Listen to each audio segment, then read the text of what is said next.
All right, guys, I have a video for you today that's not like any of my other videos so far, and it is a bit of an unboxing. By the way, I'm Josh, KE9ABT, and this is all about ham radio. And today is not an activation. As you can see, I'm here in my office slash shack. Radio's back there, workstation right here. But I was at church this week, and one of my I play on the worship team, play guitar and sing. And one of our other musicians came up to me and said, "Hey, my dad was a ham radio operator, and we had a big box of books we were going to throw away. Do you want them?" And I said, "Yes, I want them. Please don't throw them away." So that's what I got for you. I have not even looked at what's in here. So you'll be seeing them for the first time, just like I am. So without further ado, let's just break into it. I'm going to leave it on the floor here, and just pull them out as we go.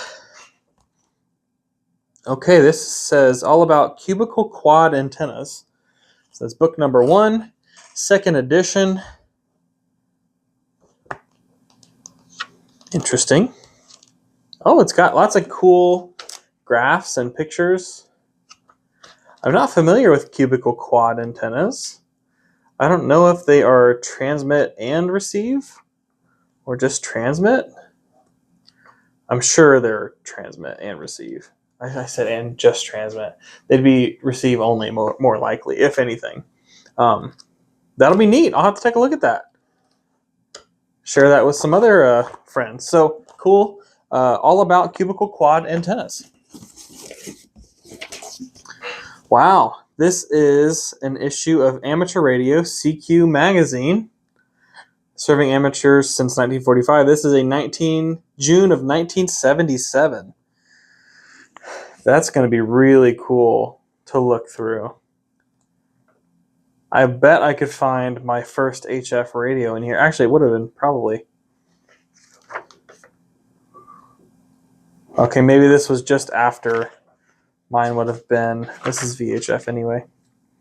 I had a TS520 as my very first amateur radio. Okay, well, this is going to be cool. I am very excited to look through this. If I see anything that I think you guys will enjoy, maybe I'll make another video about that. Oh, here's a whole section on QRP. Where'd that go? That'll be a cool section. I wonder what was... Has QRP always been the same? I've heard somebody say that 100 watts used to seem like QRP just because the transmitters were not super efficient or something like that.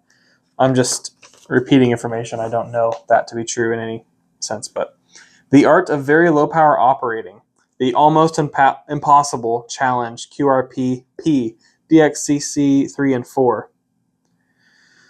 Let's see, DXCC 1 milliwatt. Wow. Yeah, I'll have to give that a read, and I'll keep you guys posted on what I find in there. The Amateur's Digital Communications Handbook by Jonathan L. Mayo, KR3T. This book doesn't seem that old, especially if it's talking about digital communications. Let's see if we can find a publication date. 1992 is the copyright date of this. Wow. That is neat. Patcom. I think I had a Cantronics KPC3 Plus that I gifted to the tech prepper. I got it for like $11 at a club auction. So I thought it would be really... I had done what I wanted to do with it. I had tried it out. Actually, I think that might be it right there. Something like that. I'd done everything with it that I wanted to do personally. So I passed it along. But this is going to be cool. I wonder what has changed since then. I know quite a bit, obviously. But I'm interested to see what all has stayed the same as well. So a very cool book there as well. The Packet Radio Handbook. So this is Digital Communications Handbook. This is the Packet Radio Handbook. Both very cool pieces here. Let's see, what is the... this is the second edition. Copyright 1989. So that's pretty neat. What is packet radio? The history of amateur packet. Yeah, I think I'm going to enjoy this. I got really into the VHF packet. I like built a BBS with that Cantronics KPC3 Plus. I built a packet radio BBS and used my VTech UV Pro or VGC. Mine's the Vero version, the VGC VRN76. To connect to it, I had my Yaesu radio, my Yaesu base station radio hooked up to it and used that. But this is going to be neat. I wonder if Gaston would be interested in this as well. So maybe I'll shoot him some pictures from it at least. Next, the Radio Amateur's Handbook. Oh, this is the ARRL Handbook from 1971. Oh, that is cool. You can tell, I don't know if you can how well you can see that on camera, but this is so sun faded versus the cover. Oh, wow. I need to ask this the lady who gave this to me. I wonder if that's her dad. I don't know. It might be. I don't want to say his name in case she doesn't want it out there. But I will take a look and see. Oh, this is cool. This is the revised U.S. Amateurs Frequency Allocation from 1969. That's pretty sweet. I hope you can see that well. I hope it focuses. Advanced and general. Okay, so this is just for general, advanced, and extra. Advanced is no longer issued, but there are still some legacy advanced out there. I don't want to take the time to look at it right now, but I imagine there have been some changes, at least a few, if I had to guess. Wow. Yeah, I'm really excited to take a look through this. I have the 100-year anniversary one right here. It's grown a lot. So there's the difference right there. So that's really cool. I'm very excited to take a look at that. We're starting to get a stack right here, so that's really neat. The Radio Amateur's Handbook, another one. This is, oh wow, 1965. That is cool. Wow.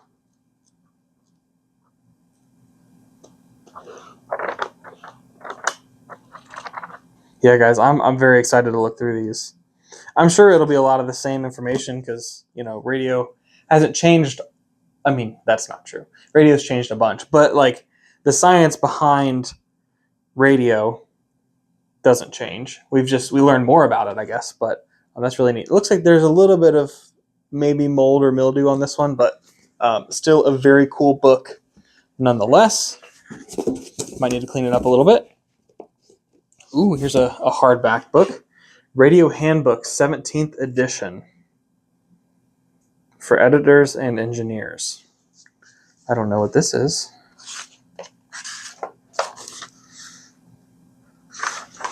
I don't know if this is amateur radio or if it's like the copyright is 1967.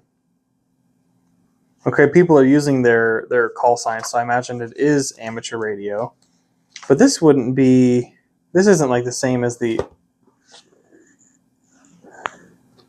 Radio Handbook versus the Radio Amateur's Handbook. And it's not the same author, because the ARRL is the author of that, I think. That's what you would consider them. Distributor, publisher, something like that. Yeah, I don't know what this is exactly. I'll have to take a look at it. I did see a picture of a Morse code key. So that was neat. I wonder if this is like an operating handbook versus no. I don't know. Yeah, I don't know what the difference is between this and the ARRL handbook, but we'll have to see. Another ARRL handbook from 1977. Very cool.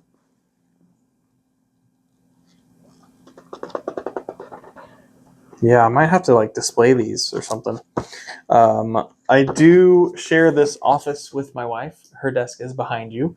So I do have to be considerate of what I put up on the walls. And she was just telling me that, wow, there's a lot of stuff in here, is what she said. So anyway, I don't want to bring too much more into this space.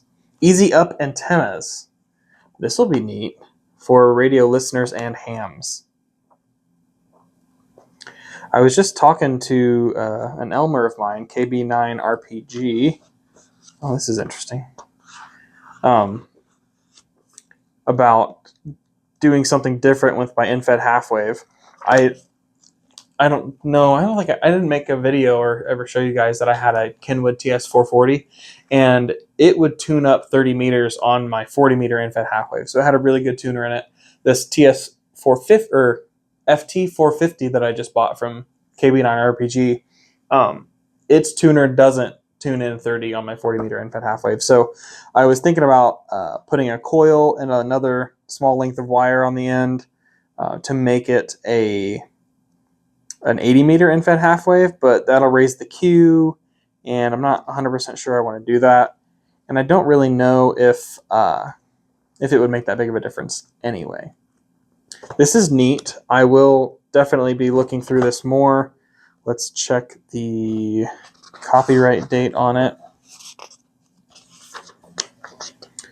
1988. This looks like a fairly, I would have guessed 90s for this, which is close to the 90s with 88, but really in great shape. So that's pretty cool.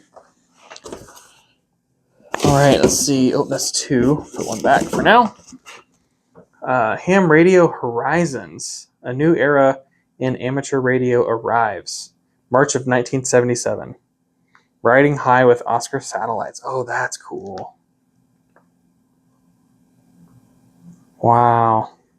I wonder if any of these old phone numbers still work.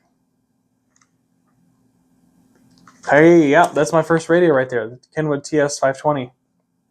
I think mine was actually the 520S. I think. Wow. $629 originally. I paid $100 for mine at a club auction. They were doing me a favor. Oh, here's a news line. That's cool. If you guys are interested in any of this or like want close-up pictures or anything, let me know. I'm happy to share the love. Oh, I don't know if I mentioned it to you. I think I did in the intro. Yeah, that the person who gave this to me was like, "Yeah, you can read through it, throw it away after that. I don't care." And I was like, "Oh, I can't throw this away. This stuff's so cool." I hope you guys think it's cool. I feel like I don't know what's cool. I just get hyper focused on stuff, and that's what I focus on. So, anyway. Cool. Magazine. Another. Is this a magazine? Universal Radio Incorporated. Is that the name of the magazine? Universal Radio Catalog 0303. Is that the date? Oh, this is a catalog. Oh, okay, so Universal Radio is a supplier. This isn't like a magazine for articles. It's a catalog for buying things. I think this might be newer. Yeah, this is a little bit newer. Okay. Yeah, it's got the ICOM IC718, IC746 Pro. And when I say newer, I mean newer than these things, not new. Oh, here's the 703. Look at that right there. 703. Mine is technically the 703 Plus, but oh, this is interesting. It said the recently announced ICOM 703 all-mode transceiver promises efficient QRP operation on the HF, and then in parentheses it says, and probably 6 meters. That's really funny. I know that the original IC703, the non-plus version, did not have 6 meters, so that's probably they were trying to cover themselves with that. Yeah, these are neat. It's cool. Some of these have prices in them even. Did the ICOM? They all say call for price, of course. They don't want to publish it and then not get it. Oh, here the TS2000 has a price. $25.99.95. Nice. That's neat.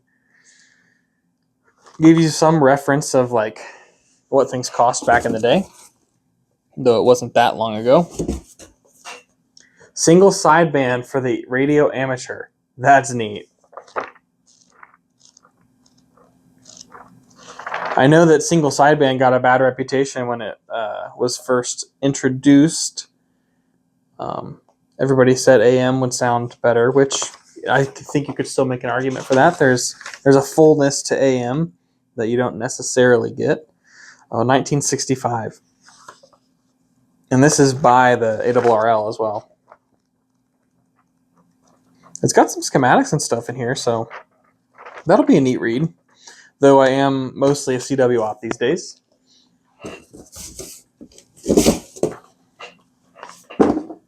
A course in radio fundamentals. I could probably benefit from something like this. Oh, this is cool. This is a Simpson meter. I have one. It's on loan to a friend right now, but I do have one. Those are really neat and I guess kind of sought after. They've got kind of a cult following in the electronic space. This is copyright 1960. Yeah, I imagine this probably has, I'm going to guess, a little bit more information than like the technician class license exam would have on the fundamentals. I'm sure it's like a deeper dive than that. But it even has experiments listed in it, so you could probably have kits that you can use and not kits, but just projects in it. I think that's what it means by experiments, but I'll have to take a look and see, but that's neat. And it was only $1 back in the day. Okay, the radio amateur's operating manual. Operating practices, message handling, nets, emergency communications, ARPSC, don't know what that is. RACES, operating aids. Oh, charts, tables, Q signals, and abbreviations. I wonder if this has any station or any sections for code. Oh man, I could tell these were excuse me, these were in an attic or somewhere not super climate controlled. I get a little bit of, I mean, it's probably just because they're old books, not that they weren't stored well, because they're in really good shape for being this old. That's for sure. A QRP, there's a QRP section. That's why I stopped to look at that.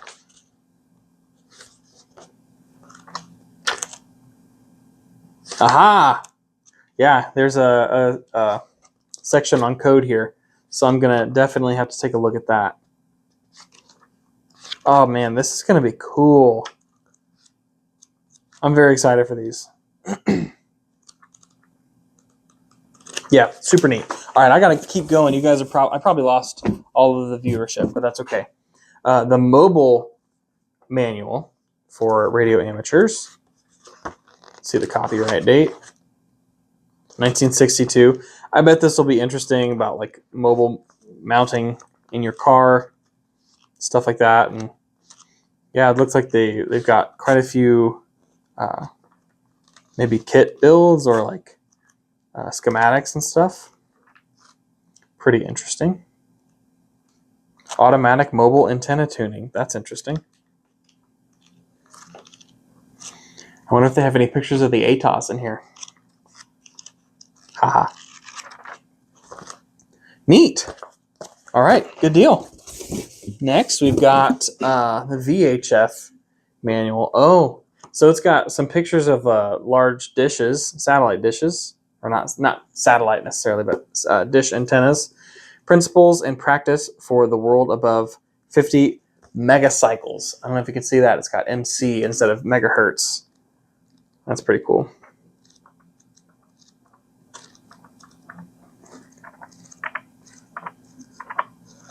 Yeah, I haven't done much with VHF, so I don't have any frame of reference for any of that, but pretty cool nonetheless. Hey, I've been kind of wanting an ARRL antenna book, and I guess I don't know if anything has changed since then, but I don't know if it has like kits and stuff. And maybe some of you know, is this the same antenna information that's in the handbook? I don't know if, I'm sure this probably has some more or like more in depth, but Pretty cool stuff. I do have a large, what do they call it? Like air capacitor. It's like one of the old ones. I don't know I don't know how to tell if it works. So I don't know if it works. Very cool book right here though. Pretty excited to take a closer look at that. But that capacitor, I think I could make my own manual tuner with that and making an inductor of some sort with a coil of winder. I don't have any forms, but I could probably figure something out. That would be cool if I could make that happen. Hints and kinks for the radio amateur. Interesting. I'll check the copyright date. Oh, I didn't check that on the book, but on the antenna book. 1959. Wow. That is neat. Yeah, it even has receivers and transmitters broken out in a different gear. Because I don't know when transceivers became popular, but I know that, originally you had separate devices for transmit and receive. So pretty neat thing there. Oh, it's got some information for mounting QSL cards, which is actually very relevant to me. I started sending out QSL cards recently. I'll pull those out at the end and show you what I've got so far. Hey, this is the 1983 the Radio Amateur's Handbook. So it got a couple newer versions along with that older one there. Yeah, I don't know if there's a log of like what all has changed from edition to edition. I think that had some tube diagrams though. Yeah, that's interesting. Okay, yeah, it's got wow, all these different tube diagrams. It's like the schematic marks for tubes, and then what each of their contacts goes to. So that's cool. Neat. All right, and the last book is the Radio Amateur's Handbook from 1980. So I've got 83, 80, 65, 71, 77. That's pretty stinking cool. All right, guys. Well, that is all of the books that I got out of that. I hope you enjoyed that. I will show you also the QSL cards that I have been receiving. I've been sending them out, so I think that's why I've been getting more. This is mine, so you'll know if you get one from me. That's my buddy, Steve. This is my very first CW contact ever. And then these are from the POTAs. This one I got from Gaston after sending him something. He sent me a thank you. But these are from POTA. Yeah, all of these are from POTA. Yeah, but pretty interesting. I don't know why I didn't get into QSL cards sooner, because I love the concept of sending stuff in the mail, getting physical cards, sending those back and forth. So that's really cool. Yeah, I'm going to take a deeper dive into some of these books, I think, and hopefully I'll be able to share some of that information with you guys. I especially think that antenna book will be helpful for me. Just to expound on what I can find in the manual. So if you guys like this video, let me know. Maybe I can do unboxing videos like this with antique stuff that I get from people. I don't know how often that'll happen, but I could try and figure something out. So as always, guys, I appreciate you watching. Like, comment, subscribe. Let me know what you've been liking. I have had an uptick in viewership lately.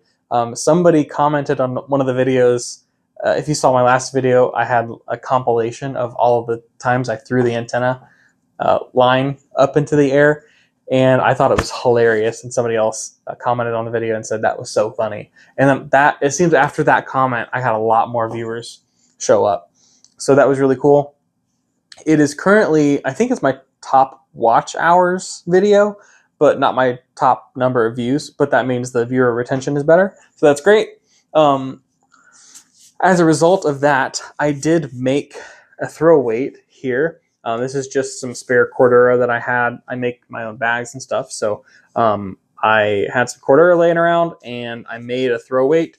This is almost exactly 8 ounces, just slightly under 8 ounces. So that should serve me better than my keys or my Milwaukee fastback knife. I can't remember if there's anything else I wanted to show you. I did make a new bag. Oh, in my last video, my photo activation, I told you guys I was going to take my 703 on vacation. I am not going to take my 703 on vacation. That sounds like too much. I was just looking at that kit and I was like, this is huge and it can't like pack down differently at all. It's just like a huge rectangular prism and it just is super inconvenient. So I'm not going to take that. I might take the True SDX. I don't know how much time I'm going to have to be on the air. So I don't know. You guys let me know. What would you do if you were going on vacation for a week? Leave it in the comments. And maybe if I do activate while I'm out, I'll send you guys, or I'll post a video of it. I don't know. I don't know anything. Again, I'm rambling. So I hope you guys like this. Like, comment, subscribe again. And we'll talk to y'all later. Thanks. Bye.